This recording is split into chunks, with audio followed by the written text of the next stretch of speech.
माता पिता है प्यारे, वो संसार की हर घर की वस्तु उसी के पास है जिनके पास माता पिता है। सौभाग्यशाली है वो जिनकी माता पिता है। सोचिए जिनकी माता पिता नहीं है वो सोचते हैं किसी के माता पिता को पूजा। आज ही अभी इसी समय भी आप सब ने अपने अपने माता पिता की पूजा किया, पर जिनकी माता पिता नहीं है उसके ऊपर क्या बीता होगा जरा सोचिए।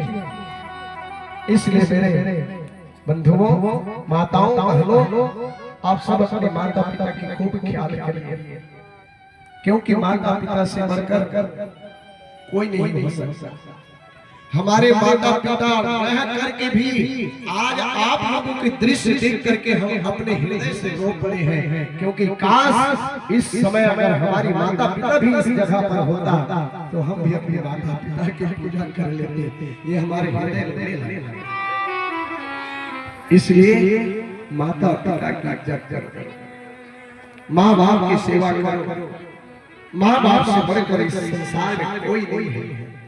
निश्चित है जिसने माता पिता की सेवा कर लिया, समझो उसने भगवान के त्रिलोकीनाथ का दर्शन कर। मैं आपको बताता हूँ माता पिता की सेवा में क्या रहता है। एक संत हुआ जिनका नाम हुआ विठल नाथ, और उस पुत्र का नाम होता है पौंडरिक, है ना, पौंडलिक नाम के एक शख्स हुआ।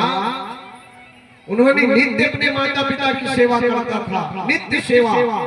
जब तक माता पिता नहीं सो जाते थे उनके पैर दबाते थे, उनकी सेवा करते रहते थे।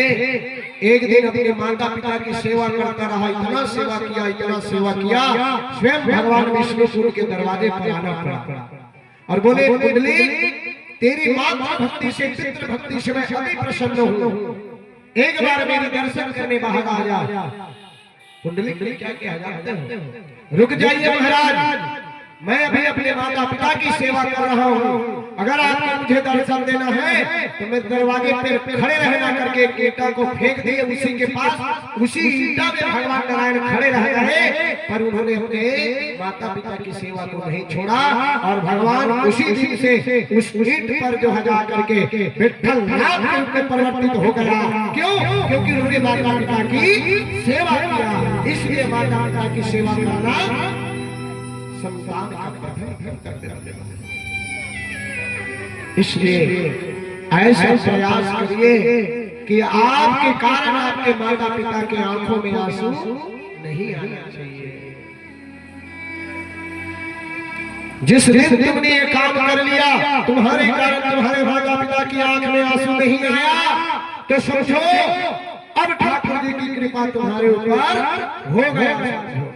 अन्यथा तुम रोज महादेव में जाकर के जल चढ़ाओ, रोज तुम वृंदावन जाओ, रोज अयोध्या जाओ, रोज हरिद्वार जाओ, रोज प्रयाग स्नान करने जाओ, पर तुम्हारे माता पिता के आंख से पानी निकल रहा है तो तुम्हारे उस गंगा जल के पानी में नहाने से कोई फायदा मिलने वाला नहीं है। इसलिए स्नान करना है तो अपने माता और पिता की भक्ति रूपी गंगा में स्नान करते रहिए और अपने जीवन को धन्य बनाइए।